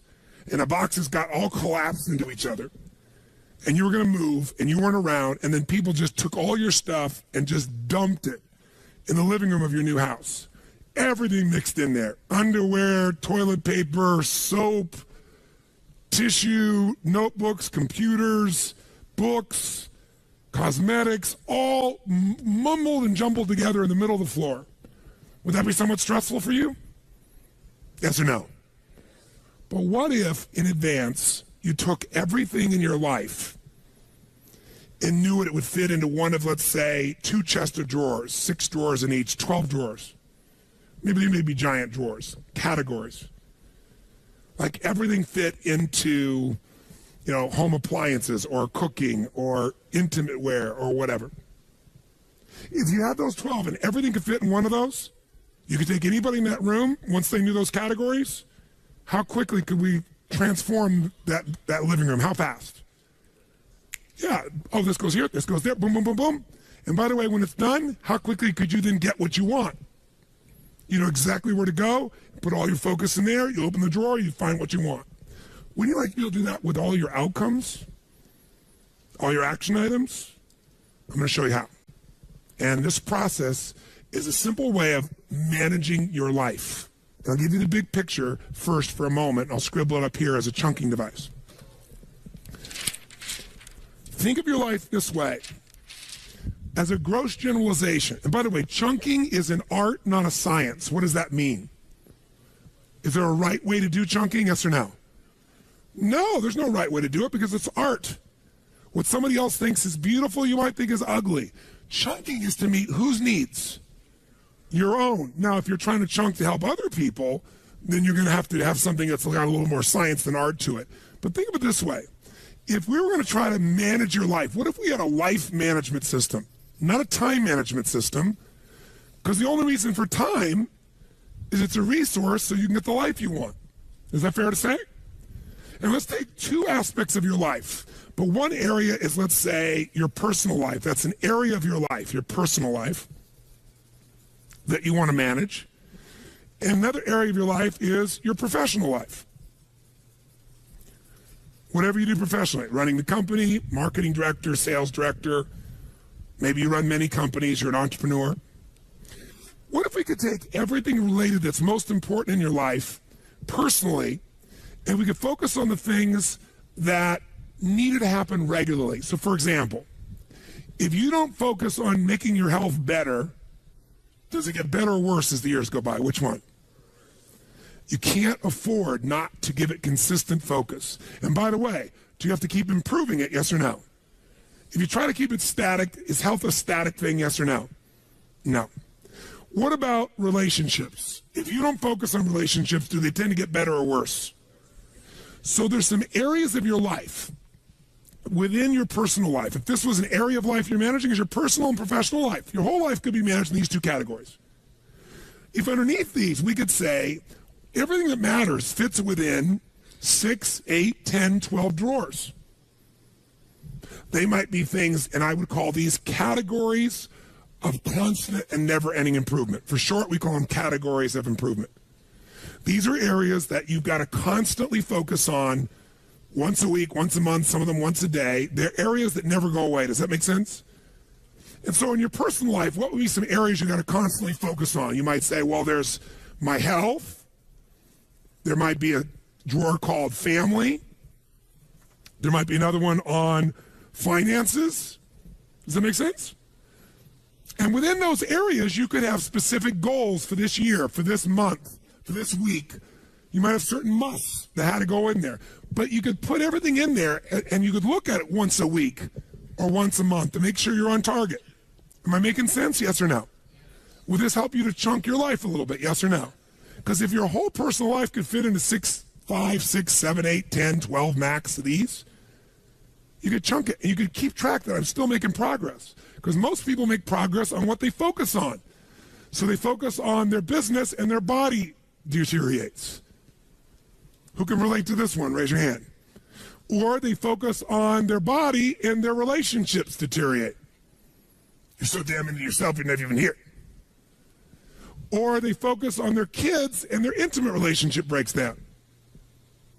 But if you had a way to keep on target, you could still put more focus on some things than others, but you kept it balanced, your life would work better.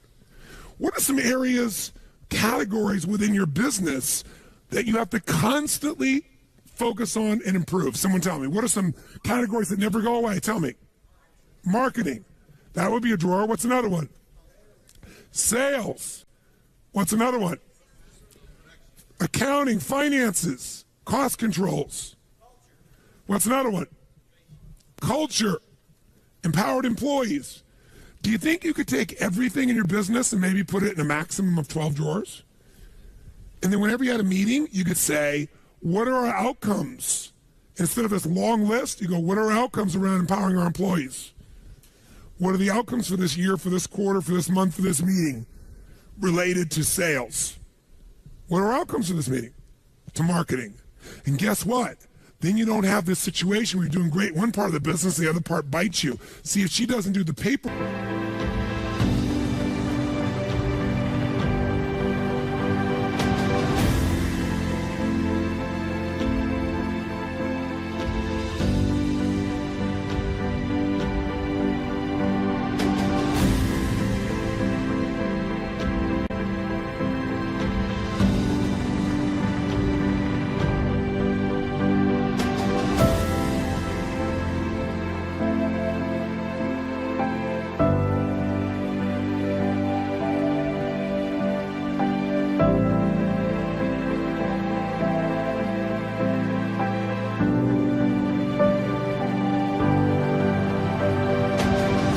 Work, i.e. the finances, the production, whatever, and she focuses only on sales, we can guarantee her failure.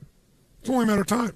And it's not because she doesn't care, it's because she doesn't have a system of chunking her life. She gets overwhelmed because she thinks of sales is all these things. More likely she makes paperwork all these things. I talk to people all the time. Somebody who doesn't work out regularly, doesn't exercise regularly, I'll say, how important do you think working? Oh, yeah. And you'll finally get them where they say, I'm going to work out. But I'll say, why haven't you worked out up until now? I know you're committed now, but up until now, I want, not excuses, I'm not making you wrong. Just tell me, when you think about working out, tell me how you think about it. And listen, here's what they'll say to me. Well, God, it's so much work. Really? Well, tell me what do you got to do to work out? So, me right now, I don't even have any running shoes. I don't have any gear. I don't have any clothes. I'd have to go buy the stuff. I'd have to drive to the sporting goods store and, then I have to go in there and try stuff on. And, I don't feel very good about my size now anyway. It'd be uncomfortable. And then, after I pick what's working, I don't really know what I should be wearing. I don't know if I'm going to run or I'm going to work out or lift weights. So I don't know what to buy. But let's assume I got all that stuff. Well, then what? Well, then, I got to go to the front and sit there in that damn counter and wait, and then write the check and then get in my car. And, well, what else do I have to do? Then I have to find a place to work out. Okay, well, what does that mean? Well, I'd have to, go on the web and search for, clubs nearby, and then, then I have to drive to each of those individual clubs, and I'd have to go in and, kind of go through the tour they give you, and then sit through somebody trying to pitch me on buying 500 years of subscription to go there, and I don't like to be sold, and, well, let's say you bought one. Well, then they take a picture of you, and you look ugly. It looks worse than your driver's license, and then each time I go there, I have to go there, I have to drive there, I have to find a place to park, and then, I got to go in and show my badge, and then I got to go find the locker, and then I got to hang my stuff up, and it's going to drop, and, I put on my stuff, and I got to go wait for the first machine. It's probably sweaty, so I have to probably wipe it off, and then I go to one machine, another machine, then I got to come back, and now I got to take off my sweaty clothes, and now I got to go take a shower and see parts of people's bodies I don't really want to see. And then, after all that, then I got to dry my hair again, put on my makeup, put on my clothes that are probably wrinkled, put in the smelly bag, and then I got to go show them the thing so they can stamp my thing so I don't have to pay for the parking. And then I got to find my car, and I got to get my car, and then I got to drive off. Want to eat? Sure. What does eating take? Well, you just do it. Let's just drive there and eat. Eating is 2 steps in their mind. Working out is 429. The way you chunk things is what makes you like them or dislike them. See, when I first wanted to drive that stick shift car, it was a lot of chunks. I gotta watch the road, drive this, do this, push this and out too, and watch the rearview mirror? No way. But now, you watch the road, you drive the car, you do all that's one chunk. It's in your body. How many follow what I'm talking about here? Say aye. So you can over-chunk something into too many items, or you can under-chunk it where it's overwhelming to try and do one big step. That's where the art comes as far as chunking is concerned. So in your life, you want to be able to come up with categories for your personal life, categories for your professional life. Does this make sense? So let's try something. Let's give you a quick little example.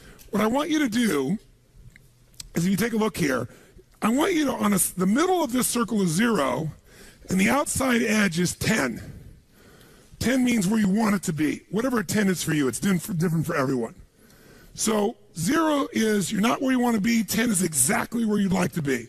So if you look on the screen, what I'm asking you to do is, let's say, for example, the physical area of your life. And I want you to go. Now, notice this person went up about 70% of the way. They're a 7 out of the 10. Their idea of a 10, of what they like to be physically, they're not. They're not a 0. They're about 70, and they draw a straight line across. Then we look at emotion and meaning. And we say, where do you live emotionally? How much joy, excitement, happiness, passion, aliveness compared to what you want? How much meaning? And this person went 0 to 10, they went, I'm about a 3. I'm about 30% there, or 2.5%, 25% there. Where are you compared to where you want to be? It's not somebody else's judgment. In your relationship, 0 to 100% of where you want to be would be 10. By the way, if you don't have a relationship, it would be 0. Just in case you need coaching on this. Okay? And then if we go time, where are you in the mastery of your time? Where time serves you versus you serve time. And this person says, I'm about 7 out of 10 that. How about your career? How's that going 0 to 10? This person goes, I'm an 8 on that. Draw a straight line across. Where are your finances? I'm doing damn good there. I'm at a 9 on my finances. And then where are you in your sense of celebration of life? Life is a celebration. You feel a great sense of contribution. He said, no, I'm pretty stressed. I'd have to say, honestly, I'm at about a 3 there or 2 there. Do yours real fast. Just draw a straight line across where you are. Center is 0, out is 10. 0 is not at all, 10 is exactly where you want to be. Just real fast. You got 30 seconds.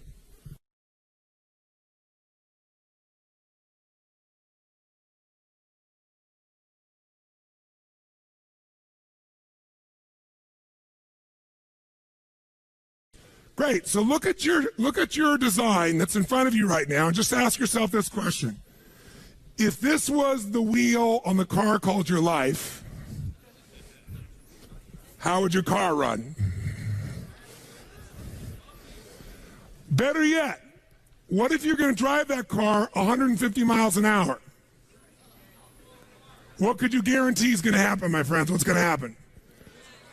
You're going to crash. How many are going to have a lot of stress when you start trying to drive this thing fast? Say I. Guess what owning your own business is? Driving 150 miles an hour, isn't it? So what used to be okay when you work for somebody else, is kind of bumpy and stressful, when all the responsibility ultimately is yours, and it's out of balance, it's pure pain. How many can relate to this in some way? Say I. Things get this way because most people ask the question, what do I need to what? Do. They don't have a set of categories that once a week they look and go, okay, what's my most important outcome for my body this week? What's my most important outcome for my relationships? Yes, in the middle of everything else, I'm going to put those rocks in first. Somebody gave you that metaphor, right? I'm not going to pour all the water in. First, I'll put the rocks in. Here are the most important outcomes for it. Anything else shows up for each of those areas, because otherwise the time's going to be gone. How many follow what I'm talking about here? Say I. So that's why we do a once-a-week planning session where we look at our categories, both professional or business and personal. Make sense? Now, the way we do that is with language also that's compelling. Here's some examples of how some people have chunked their life. These are their categories of constant never-ending improvements. For Suzanne Williamson, it's family, business, friends, community, physical well-being, finance, emotional, and spiritual. This is my old list. It's been updated, but it was my physical power, I called it, world-class health and fitness. By the way, why did I use that language? I could have just said body. It juices me up. Physical power, because I want the power to get up and rock, to take the room, to make it happen, to shift things for my wife, for myself, for my family, right? Second, emotional juice. Why did I call it that instead of just emotion? Because emotion doesn't, but emotional juice. I want an emotionally juicy life. Outstanding family life, extraordinary friendships, absolute financial freedom, Renaissance man, the Kanai of AJR, the constant ever improvement of myself, the creator of the good life for my family, extraordinary communicator, leader, contributor, force for good, and spirit and soul force for God. Those are my spiritual outcomes. Gene Carter has emotional fitness, family, heart, and soul, physical prowess, forever friendships, home sweet home, gracious giver, health wizard, spiritual soul. Here's what I want you to do. Write your categories right now. Just a first run. Do not be perfect.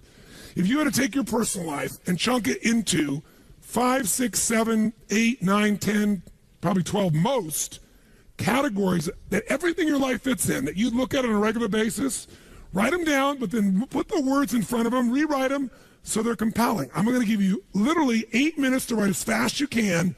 Come up with the categories for your personal life. Go.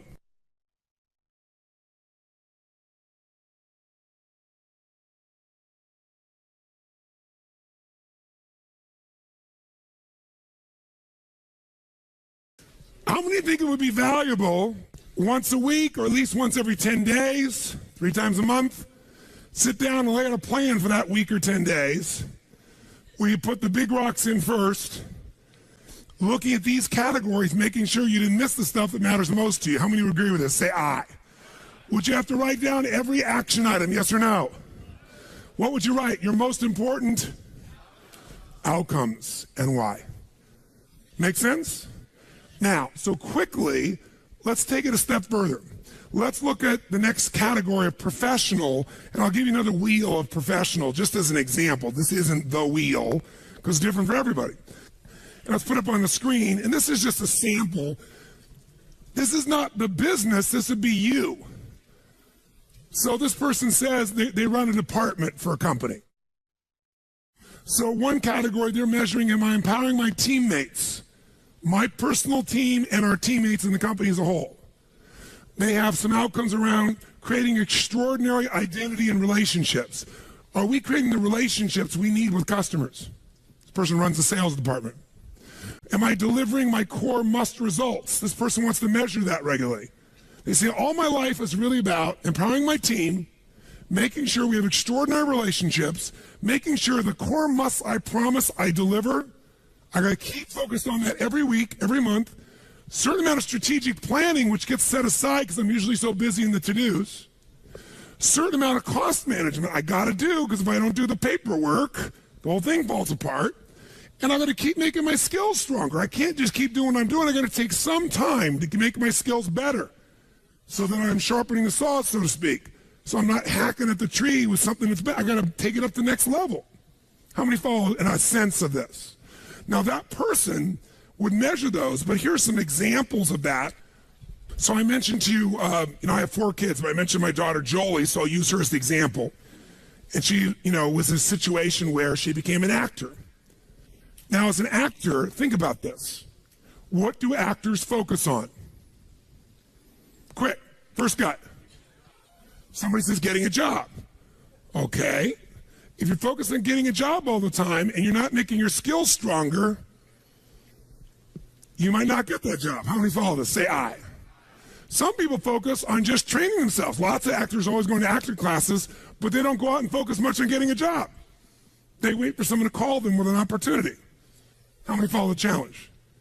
Some of those people, how do they get jobs? If they're a decent actor, they've got a what? An agent and or a manager, and sometimes both.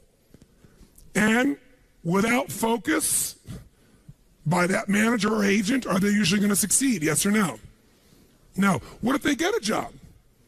Where does all their focus go? On doing that job well. So if I'm middle job, I'm doing the job well, and I'm not anticipating how to make my skills better. I'm not managing my manager agent. I'm not looking for new opportunities. And in the acting skills, no matter how good you are, do jobs disappear quickly, yes or no? Eventually, do they all disappear, yes or no? We can keep our businesses forever if we're successful. That's not true of a job. That's not true of an acting job. I don't care how successful, 10 years, 12 years, 14 years, it's going to change. So my daughter Jolie was always stressed out because things were always dropping out. So I said, honey, she goes, it's just so impossible. I can't do everything. I can't manage my career and go out and get voice lessons and dance lessons and then, go out on calls. And I'm just listening and I'm in my head making it right down, capturing a list. And she's telling me a million items, but as she's listening, I'm saying, there's only 5 things she really has to focus on. And these are the 5. She needs to maximize her current what? Jobs. She wants to make sure the job she's on, she's doing the maximum job she can. That's got to be a daily focus. But she can't use that as an excuse not to also make sure she's working to obtain what? Does she have to constantly be going out on rolls still, paying attention, knowing what's out there? Yes or no? If she drops that out, she might do well here and then she'll be without work forever. That's typically what happens. Some people win the Academy Award and they don't work for 3 or 4 years. Because they don't have a part of their focus. They're focused on the Academy Award, the victory, the celebration. How many times have you seen that happen? And then third, she's got to focus on the management of Jolie Inc. I said, that's what it is. You're a company. You got to manage your managers and your agents.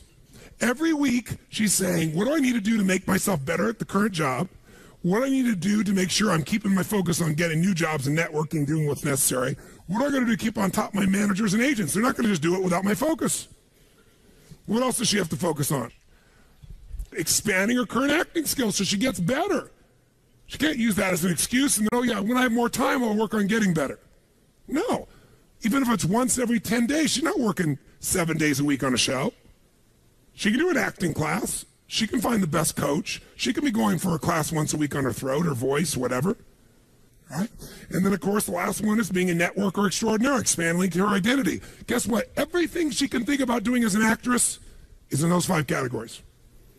And so if every week she's looking at that and thinking, what's the most important? Come on, guys, nice and loud. Most important in that area or outcomes in that area?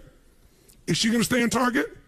Is her career going to be, by the way, what happens if we take that wheel and we take whatever's strongest on your wheel I'll show you what I mean. This should really be interesting, me doing this visually. If we take your wheel of life, your wheel of your career, and you got one thing like this and another thing way out here and something else like this and something else like this and something else like this, and this is your shape of your life, we all know what's going to happen. It's going to be stressful.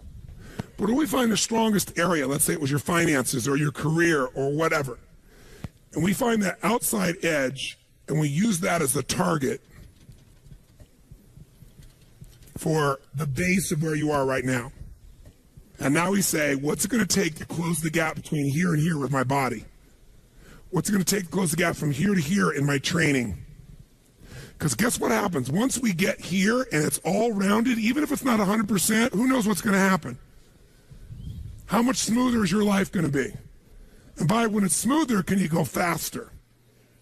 Easier or harder to go faster when it's smooth? This is the power of RPM and having categories of constant, never-ending improvement in both your personal and professional life. Because, by the way, sometimes you're doing really well in all the categories in your business, and then you have a divorce, which kind of interrupts it just a smidge. Who knows what I'm talking about here, right? Or not a divorce, you got a problem in your family. Somebody's not feeling loved, not feeling appreciated, whatever the case may be. This is the goal of what we're trying to do here. So you can create categories within your professional life, but the one I want to get for you is let's do one together that I think will be helpful for you to chunk all we've done this week. Let's look at business. Let's look at some categories that you're pretty familiar with. And the reason you're familiar with them is this whole course has been focused on them. What's one area of business, if we go starting at, kind of 1 o'clock, that you've got to constantly focus on, my friends? What's an area? Mastering what? Come on, nice and loud. What's another area? Next. What's another area? And how important is time? And notice we said time and what management? That's what this is. This is the part of the training on results. Results management. What else? Cost management. What else? Innovation and constant ever improvement of products and services. What else? The legal systems, technical systems. What else? Culture. What else? Now, there could come up with other categories, but you could probably fit 99% of your business in those 8 categories, couldn't you? By the way, you could fit almost everything we've taught you and every action item you have within one of those categories. So instead of this big-ass list you have at the back of your book, maybe it's time to chunk it so it's not so overwhelming. And by the way, once you chunked it, some of it you could hand to somebody else and go, these are your outcomes. Help me clarify them. Here's why they're important. Go figure out how to do it. And by the way, when people know the outcome who are competent and they know why, do you need to tell them how? No. In fact, they may come up with a better how than you would. How many follow this process? Say I. So here's what I want you to do. Let's do with where you are right now.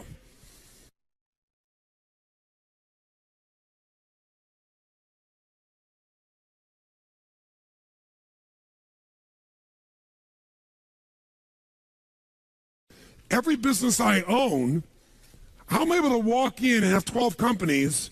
I've got companies that are doing $150 million in business with 1,200 employees. I've got businesses that are brand new startup-oriented businesses. I got businesses in the hospitality side, meaning a hotel. I've got businesses in nutraceuticals. I've got practice management companies for doctors. I got this educational business that I'm a part of. They're all radically different businesses, but guess what? When someone's going to talk to me about it, I can take everything they're saying and put it in one of these 12 drawers. So every business has it. So here's Namali. Namali is my resort in Fiji. It's the #1 resort and spa in the country. 525 acres, 3 miles of ocean frontage.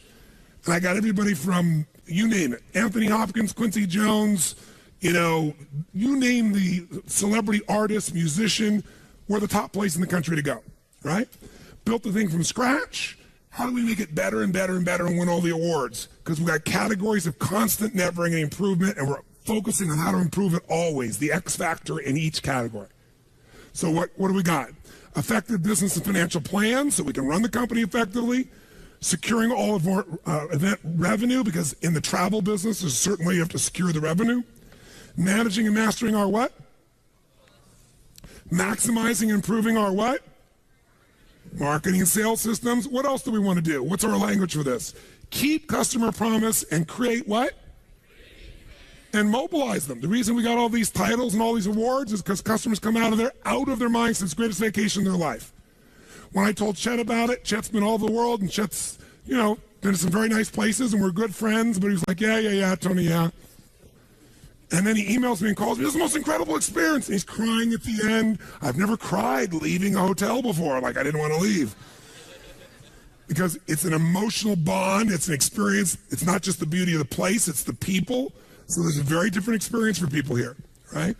What else? We got to keep re-engineering, strengthening, improving all our what? Technical communication, customer databases. We have to have world-class organization of what kind of employees? And who else? That's right. We constantly got to improve and present the finest what? Now, most of the rest of these might fit in your business. Unless you're in the restaurant business, you probably don't have food on the list, but we have to because it's part of our business. You got to think, what's the most important thing? You got to constantly improve so nothing's left out. We got to maximize and improve our current community impact because I believe we must impact the community. So we have 2 villages on either side of our resort, and we employ about 200 people. We're the biggest employer in the area, and we send all the kids to school as my gift. I've been doing it for 22 years.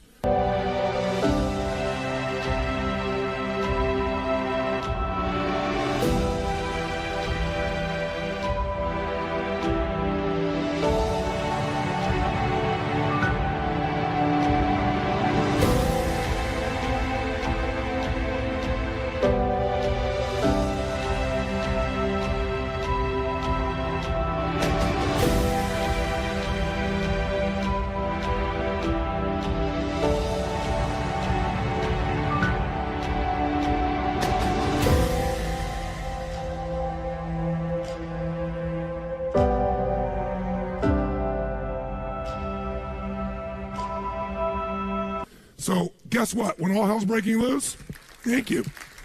Thank you very much. I appreciate the acknowledgement, but I'm saying it to you because when all hell breaks loose, guess what? Our people, the community there supports us completely, right? We didn't do it for that reason, but there have been a couple times there was a coup in that country. It happened many years ago. When the coup happened, some people are coming, they're going to say, I'm going to ramshack this resort, and guess who was standing out there? The entire village standing in front of the resort saying, "You're not touching Tony's property." I was like, okay, that's pretty cool. But what you give and you give and you give, it comes back. In identity, I've been through the births and the deaths and the upsides and the downsides, and we're there together. But it's because it's a focus for me. By the way, with all of my life, could you get off track and miss some of these, yes or no? This is the ultimate checklist. Notice it's not what to do, it's the category, what must always be improved, and now you think of what the outcomes are. And you measure them, annually, quarterly, etc. And then finally, create effective plans for capital improvements because a resort's got to constantly be improved, right, physically. So there are several examples here and you can look at later. Here's what I want you to do, real fast. You can use the 8 we just wrote down in the wheel, or you can create something else, but I'm going to literally give you, I want you to do this quick, what are the 6, 8, 10, 12 categories that cover your whole business?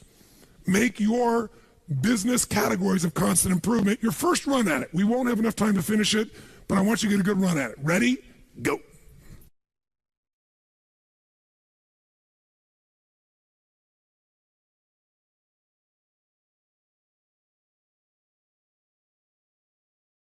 How many got a decent outline already of the categories of your business? Let me see some hands. Fantastic. How many have added some language that makes it a bit more compelling for you? Great. That's what you'll finish. Ideally, here's what I would do before I got home, when I'm on the plane, whatever. I'd upgrade my personal list, and I'd set some goals in each category. Just a few things, simple things. I have my categories for my business or my profession. I do the same thing. Sometimes the outcome you want takes a long time. It's not 1 week, 2 weeks. It's a project. So a woman comes to me, and she's stressed out of her mind. Her name's Nisi, and she's got her wedding coming up. Now, have you ever seen a bride who doesn't have a wedding planner or even one that does? They're very often very stressed. So she comes to me and goes, "I'm so stressed out about my wedding, and the reason is, I'm doing all these things and really want to conserve the money, so I've got a wedding planner, but I can't use them in a limited way." I said, "I understand." She goes, "But also, it's my husband-to-be's 50th birthday coming up, and I want to do a surprise birthday party." So while she's trying to plan her wedding, she's also trying to plan a surprise 50th birthday party. Now, how many action items do you think could show up when you start making a to-do list on those two things? In the middle of all your life, and she wants it to be absolutely what? What? And by the way, perfect will make you really stressed out on top of it. And all the language she's using, I'm so stressed out, I'm freaked out, I'm stressed out, I'm freaked out, I don't know what to do, I don't know what to do.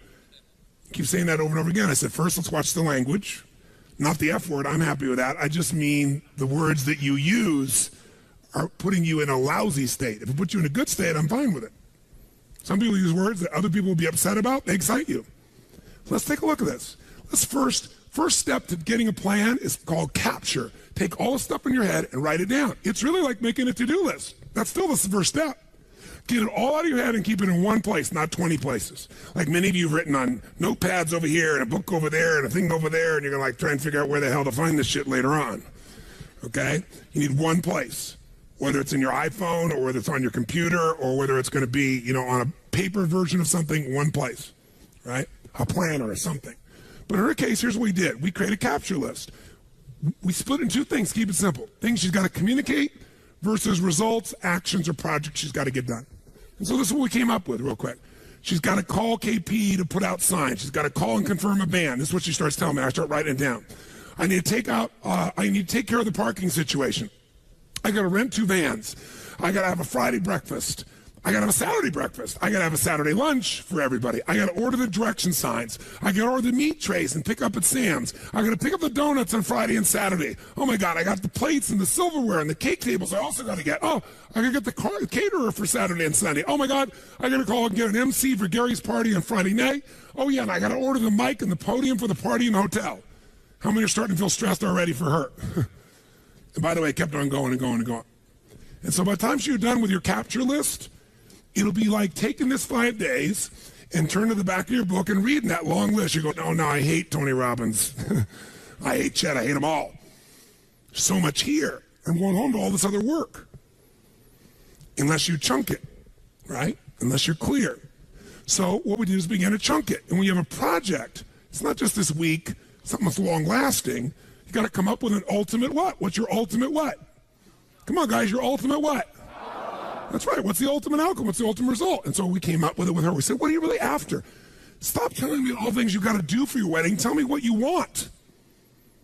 We get so caught up in the doing, we forget what we want. Same thing with your business. So caught up in the doing your business, forget what you got in business for. So she says, well, I want to create the wedding of a lifetime that's an incredible experience for Gary and for me and totally fun for all of our guests.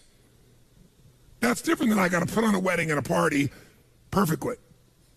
What do I want to do? Create a wedding of the lifetime that's an incredible experience for Gary and me and fun for our guests. Why? Second question, why? She says, it'll be a remarkable beginning for an awesome marriage. I want to express my love to Gary in ways he'll never forget in both the wedding and in the party. I want my family and friends to have so much fun. Now she remembers why she's picking up those signs or getting someone else to. Now we say, let's not write all the to-dos. This is a big project. Tell me just the key results. The big results that have to happen for you to have the most incredible wedding possible.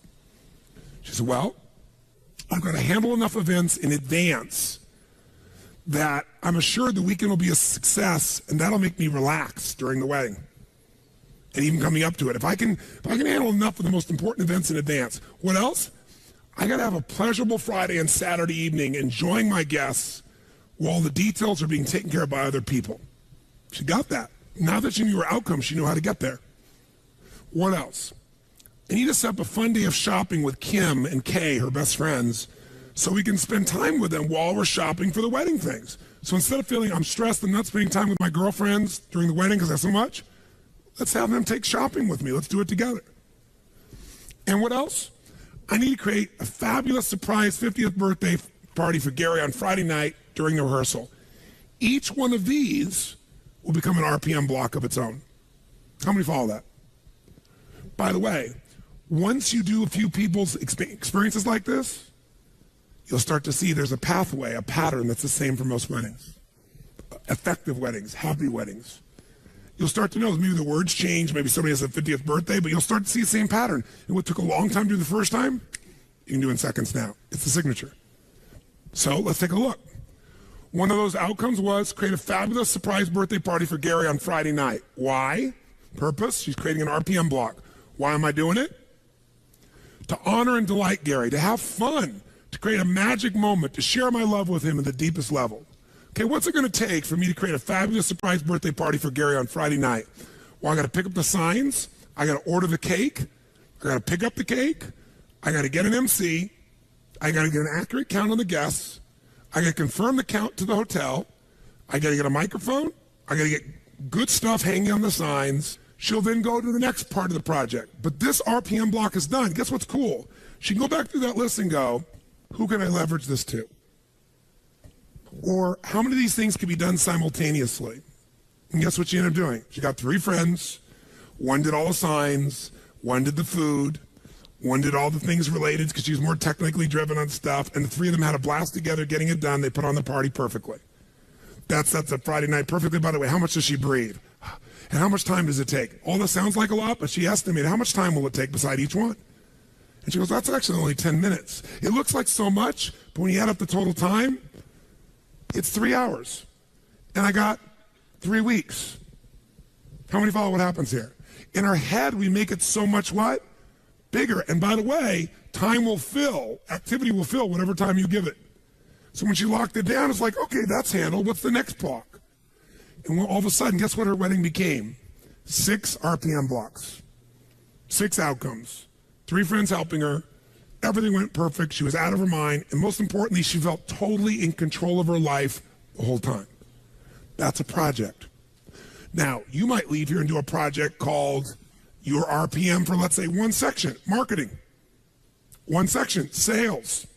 So you say, what's my marketing outcome? You be very specific about the outcome. Why are we going to do this? And then, what are the action items? You know, I'm going to go look at the core story website, Empire's website, and I'm going to read it all. Second, I'm going to brainstorm out what I think the story should be or the core elements. Third, I'm going to do the research here. Fourth, or I'm going to hire Empire.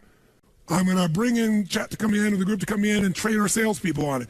Whatever you're going to do, that's the part of it. What else am I going to do in marketing? I am going to go take a look at our advertising and take the 17 items checklist of top advertising and make sure that's what we're doing. What else? And you make your list. How many follow this? By the way, it'll take initially some time, but when it's done, you'll have a master plan for transforming your whole business.